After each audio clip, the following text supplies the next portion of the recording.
La culture juive enchantée avec Hélène Engel. Voici votre animatrice, Hélène Engel. Bonsoir à tous, Shalom Lekoulam et Chag Sameach. Aujourd'hui, la culture juive enchantée vous souhaite une belle année et souhaite à l'humanité entière que plus de sagesse et moins de cupidité nous guident. Pour se mettre dans l'esprit de ces jours solennels que nous traversons, découvrons l'album publié au début de cette année par l'Institut européen des cultures juives intitulé Kol Nidre et sous-titré Nouvelle vision. Mais pour pouvoir apprécier les nouvelles visions, il faut encore avoir une idée assez claire de l'ancienne vision. Alors nous allons commencer par entendre une version très classique et très traditionnelle du Kol Nidre qui ne figure pas sur cet album, par exemple la version telle qu'elle est chantée à la synagogue Shaarei Zion de Montréal. L'enregistrement date de 1998 et le Chazan est Eric Mouzes, accompagné par le chœur de la synagogue dirigé par Lou Burko. Vous entendrez un orgue sur l'enregistrement, mais en réalité il n'y a jamais d'accompagnement instrumental à Shaarei Zion.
Beteil in ume Tallinn.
C'était Kol Nidre, interprété par le Chazan Eric Moses, accompagné par le chœur de la synagogue Shaare Zion, dirigé par Lou Burko.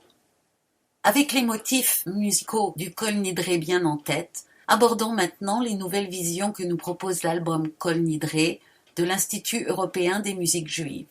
Il y aura une petite présentation des compositeurs, qui sont tous des contemporains des 20 et 21e siècles, mais aussi quelques mots sur la prière Kol Nidre, et pourquoi elle est si spéciale.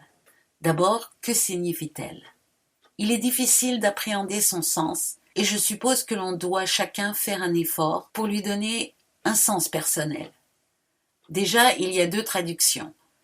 L'une qui est, semble-t-il, la plus proche du texte original, qui dit que soient annulés nos vœux depuis ce Yom Kippour jusqu'au prochain que nous vivrons. Qu'est-ce que ça veut dire de renier ses propres paroles avant même de les avoir prononcées?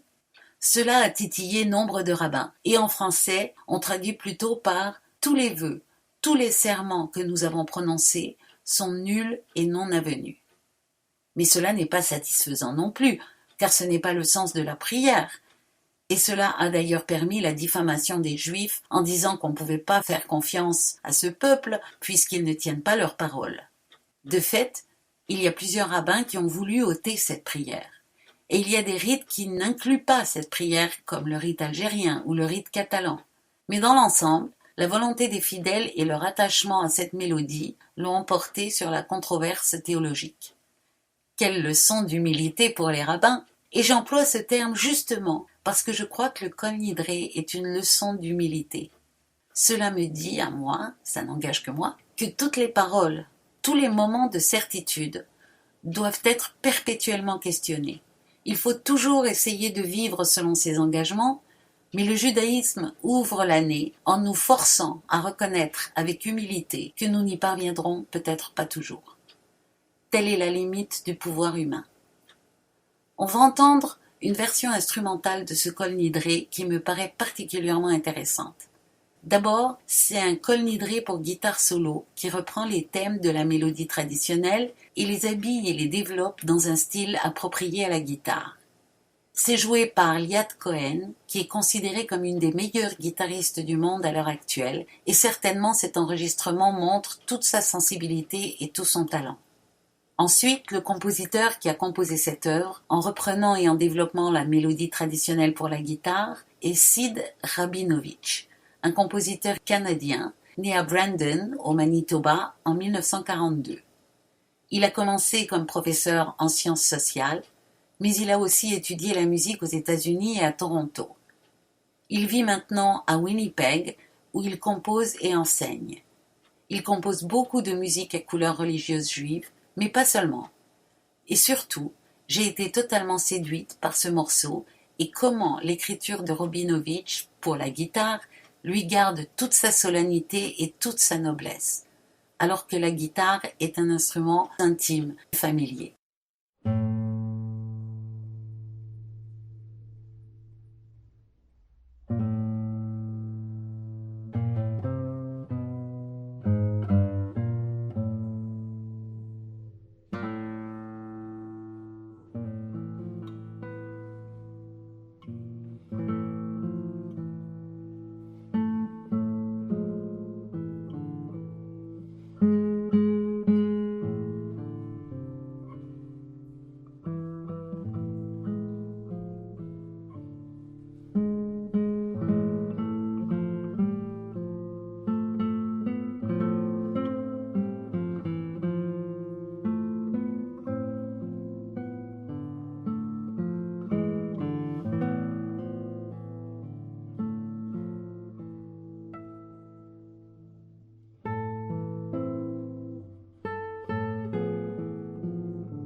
C'était Kol Nidre pour guitare solo, interprété par Liat Cohen.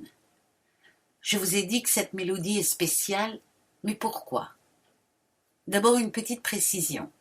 Dans la tradition juive, la musique n'a commencé à être notée que très tardivement, soit au XVIe siècle. Il y a quelques fragments plus anciens, mais ils sont trop rares pour pouvoir être considérés autrement qu'anecdotiquement. Or, cette mélodie est la même pour toutes les communautés ashkénazes. C'est même la seule et unique mélodie qui soit la même pour tous les ashkénazes. Cela signifie qu'elle vient d'une source ancienne commune. Oui, mais laquelle? Eh bien, on ne sait pas. On ne sait pas d'où elle vient.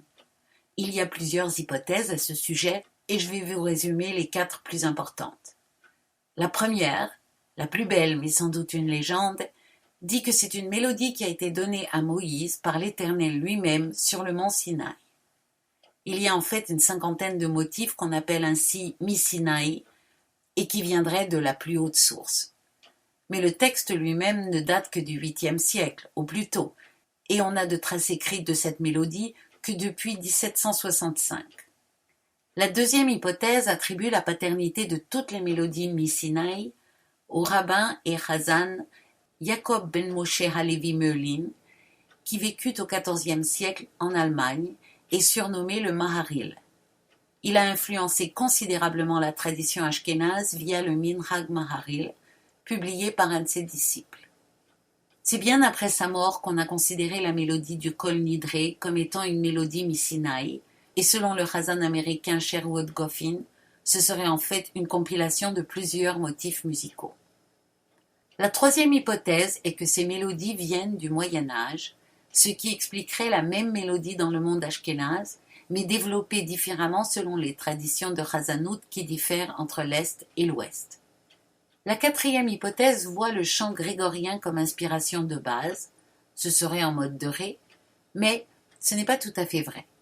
D'abord, il y a des altérations occasionnelles qui font que je ne crois pas à un recyclage d'un motif grégorien, donc en ce qui me concerne, c'est la moins convaincante. Écoutons une version chantée pour chazan, chœur mixte et orgue du compositeur Alexandre Tanzmann. C'est un compositeur intéressant qui a été oublié et redécouvert dans les années 80. Il est né à Łódź, en Pologne, en 1897 et il commence à composer très jeune. En 1919, il s'installe à Paris, où il côtoie les plus grandes personnalités musicales de l'époque, telles que Ravel, Bartók, Gershwin, Milhaud, Schoenberg, Stravinsky et j'en passe. Ses œuvres sont appréciées et jouées dans toute l'Europe. Dans les années 30, il fait partie d'un groupe paradoxalement surnommé l'École de Paris, car ceux qui en faisaient partie étaient tous des compositeurs originaires d'Europe centrale ou de l'Est, tels que le Hongrois Tibor Arsány, le Roumain Martinu ou le Russe Tcheriepnin. En 1941, il parvient à quitter la France occupée pour les États-Unis, où il restera jusqu'en 1946. En 1950, il compose son œuvre la plus importante, l'oratorio Isaïe le prophète, dédié à la mémoire des 6 millions de Juifs exterminés pendant la Shoah, ainsi qu'à la naissance de l'État d'Israël. Dans les années 70, sa musique considérée comme trop néo-classique est tombée dans l'oubli. Mais la Pologne le redécouvre à la fin des années 80 et sa musique recommence à être jouée. La France l'a même nommé commandeur des arts et des lettres en 1986 et c'est aussi l'année où il décède. Il laisse une œuvre conséquente et le Kol Nidre pour ténor, chœur mixte et orgue dont nous allons entendre un extrait est une œuvre inédite de 1945 qui n'existait jusqu'à cet enregistrement que sous la forme de manuscrits.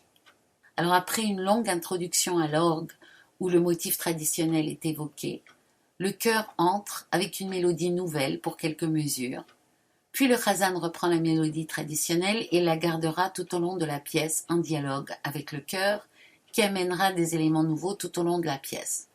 On va entrer dans la pièce directement au moment où le ténor commence à chanter.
C'était un extrait du Kol Nidre pour cantor, ici le ténor Sébastien Obrecht, chœur mixte, ici l'ensemble choral de la synagogue Copernic, et orgue, joué par Nicole Wiener et dirigé par Itaï Daniel. Et vous êtes sur Radio Shalom Montréal, hébergé par Radio Gospel, sur 1650 AM, à l'émission La Culture Juive Enchantée, animée par Hélène Engel.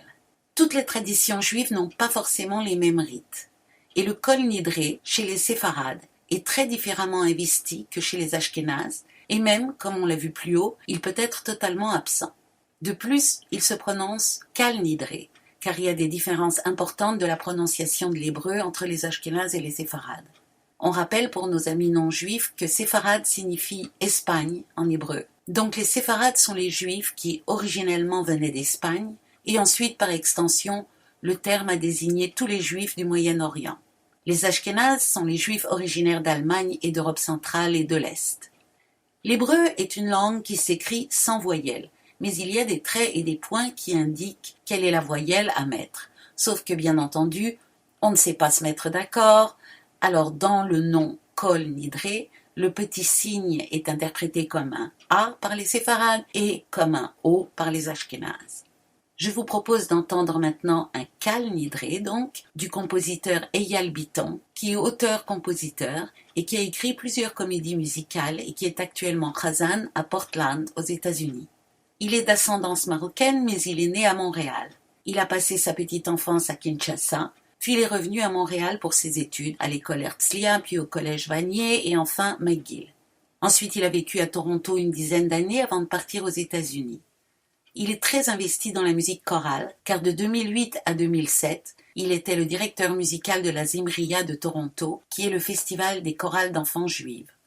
On va entendre son Kal Nidre, qui est donc très différent de ce que nous avons entendu jusqu'à présent, puisque lui n'utilise pas la mélodie traditionnelle des Ashkénazes. C'est une œuvre pour chazan et chœur a cappella.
הכיפורים שעבר עד יום הכיפורים הזה שבא עלינו לשלום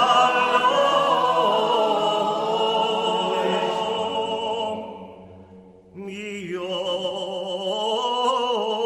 הכיפורים שעבר עד יום הכיפורים הזה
Kulle hon, je hoše vitin ušvitin, lašenin, vela, kajamin.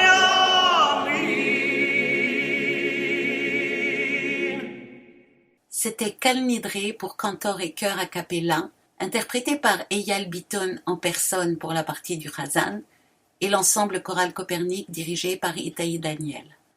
Contextualisons un peu cette prière. On ne la dit qu'une seule fois dans l'année, à l'occasion de Yom Kippour, qui se traduit en français par jour des propitiations. Mais comme personne ne sait ce que ça veut dire, on a simplifié par le jour du grand pardon.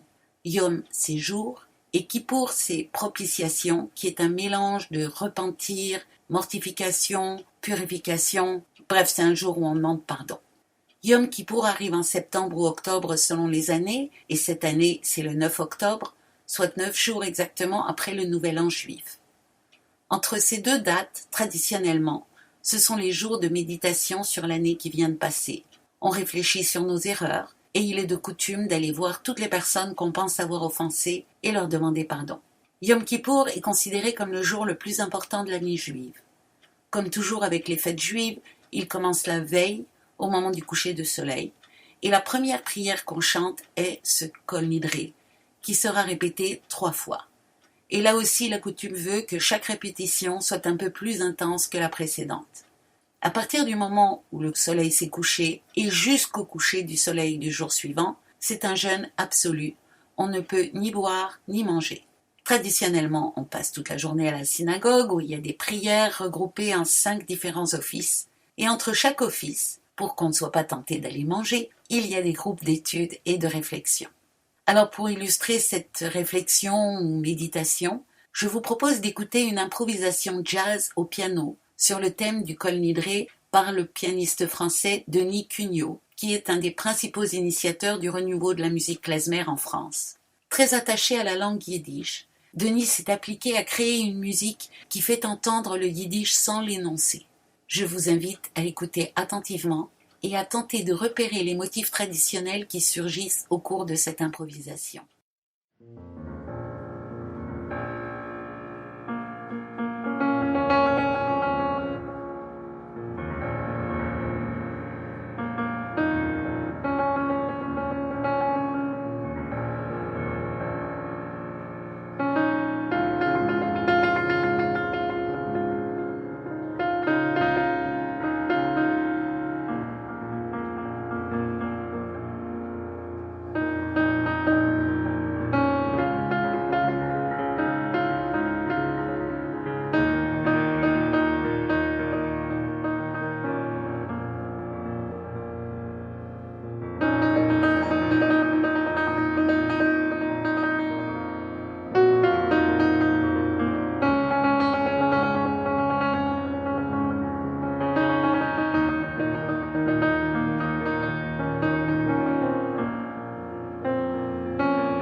C'était Improvisation jazz sur le thème du Kol Nidré de Denis Cugnot. Si vous avez aimé ce pianiste, je vous invite à rechercher sa discographie. Il a une douzaine d'albums à son actif, dont l'album confidentiel Klezmer, sorti en 2007, qui lui a valu le coup de cœur de musique du monde de l'Académie Charles Cros. Si on revient au texte de la prière Kol Nidré elle-même, on y demande l'annulation des vœux qu'on a formulés l'année précédente ou qu'on va prononcer l'année qui s'en vient, selon la traduction qu'on choisit. Certains avancent que la raison à cela remonte à l'époque de l'Inquisition espagnole, lorsque les Juifs qui avaient choisi de se convertir au christianisme plutôt que d'affronter l'expulsion ou la mort, mais étaient restés fidèles au judaïsme dans leur cœur, ces Juifs donc se réunissaient le jour de Yom Kippour dans leur synagogue clandestine. Avant de commencer l'office de Kippour, en pleurs, ils suppliaient Dieu de leur pardonner toutes les déclarations contraires à la doctrine juive qu'ils avaient pu faire en public au cours de l'année précédente. C'est séduisant, mais comme la prière de Kol Nidré précède l'Inquisition d'au moins 500 ans, ça ne tient pas. Et certains rabbins pensent que la réponse la plus simple à cette question, c'est que Kol Nidré est la prière d'ouverture du jour le plus saint de l'année, et en tant que telle, elle est dite avec une grande dévotion et non pas en raison de son contenu. Bon, moi je ne trouve pas ça très satisfaisant comme explication. On sait que depuis très longtemps on a prononcé des vœux et que c'était très important. Le vœu de chasteté des prêtres me paraît un témoin de cet usage répandu partout dans l'humanité. Mon opinion, qui n'engage que moi, est que ces vœux dans lesquels on s'engage dans l'enthousiasme du moment se révèlent parfois difficiles à tenir. La tentative désespérée de le faire et la culpabilité de ne pas y parvenir peuvent ruiner la vie des personnes et de leur entourage. Et c'est peut-être pour réguler un peu tout cela que les sages ont choisi d'avoir cette prière. Mais en aucun cas, cela ne s'applique à ne pas rendre l'objet ou l'argent qu'on a emprunté ou à ne pas rendre le service auquel on s'était engagé. Je vous propose maintenant de découvrir le Kol Nidré du compositeur israélien Itai Daniel, dont nous avons découvert le travail un peu plus tôt cette année à la faveur de la sortie de son album. Vous trouverez cette émission sur YouTube d'ailleurs, si ça vous intéresse. Je vais tout de même vous dire quelques mots sur lui. Itai Daniel est pianiste, compositeur et chef d'orchestre. Il vit à Paris depuis 2004 et depuis ce temps, il se consacre essentiellement à la composition. Mais il dirige aussi l'ensemble choral Copernic depuis une dizaine d'années. Son Kol Nidré est un morceau assez long que j'ai choisi car il est orchestré pour chœur, soliste, clarinette et quatuor à cordes. Et Daniel Itai l'a écrit sur la commande de l'Union libérale des Juifs de France de Copernic. On va en entendre un extrait.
C'était Kol Nidre de Itai Daniel, dirigé par lui-même, avec le soliste ténor Sébastien Obrecht, l'ensemble choral Copernic, Sarah Lefebvre à la clarinette et le quatuor à cordes constitué de Haïr Benaïm et Guillaume Latour au violon, Tendor Corman à l'alto et Catherine Doisé au violoncelle.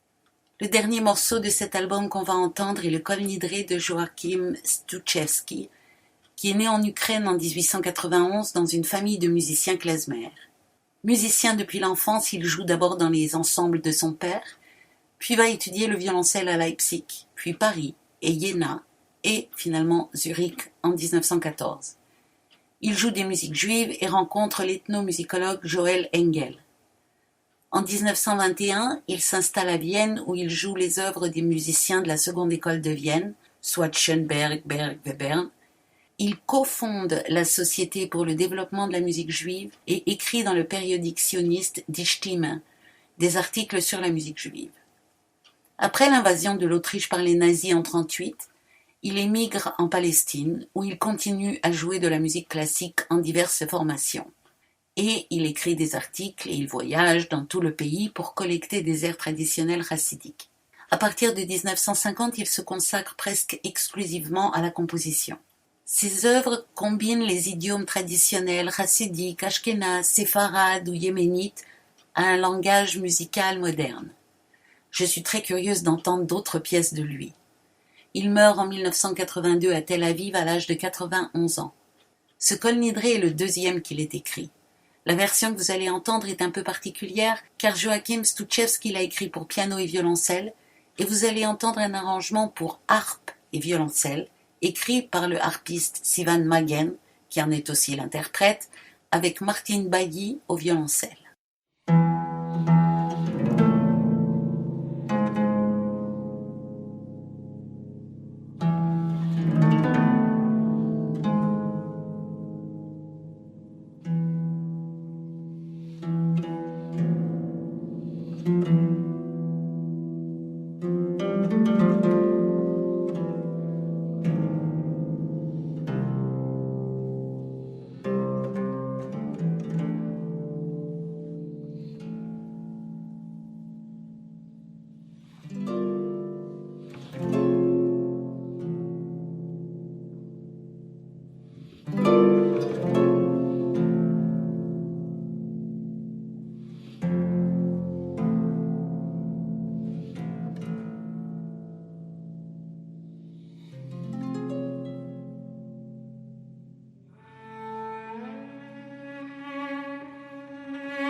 C'était un extrait du Kol Nidre de Joachim Stuczewski, interprété par Sivan Magen à la harpe et Martin Bailly au violoncelle. Pour se procurer cet album, vous pouvez aller sur le site de l'Institut européen des musiques juives au www.iemj.org ou vous le trouverez chez les disquaires en ligne. À ceux qui se préparent à jeûner pour Kippour, je leur souhaite un jeûne signifiant et enrichissant. Et à tous je dis Shana Tova et à la semaine prochaine.